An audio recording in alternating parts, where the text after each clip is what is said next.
আগামী 2026-27 অর্থ বছরের জন্য ৩ লাখ কোটি টাকার বার্ষিক উন্নয়ন কর্মসূচি এডিপির অনুমোদন দিয়েছে সরকার। আজ রাজধানীর আগারগাঁওয়ে পরিকল্পনা মন্ত্রণালয়ে অনুষ্ঠিত জাতীয় অর্থনৈতিক পরিষদের সভায় এই অনুমোদন দেওয়া হয়। সভায় সভাপতিত্ব করেন প্রধানমন্ত্রী তারেক রহমান। সভা শেষে সংবাদ সম্মেলনে অর্থ ও পরিকল্পনা মন্ত্রী আমির খসরু মাহমুদ চৌধুরী জানান, নতুন অর্থ বছরের এডিপিতে সরকারের নিজস্ব অর্থায়ন ধরা হয়েছে 1,99,000 কোটি টাকা।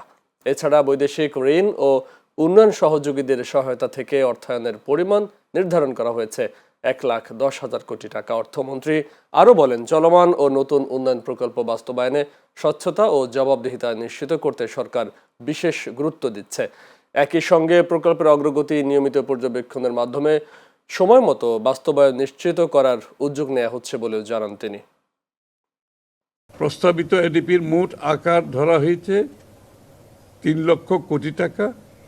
এর মধ্যে জিওবি বাংলাদেশের অর্থায়নে, সরকারের অর্থায়নে 1,99,000 কোটি টাকা এবং প্রকল্প ঋণ অনুদান 1,10,000 কোটি টাকা।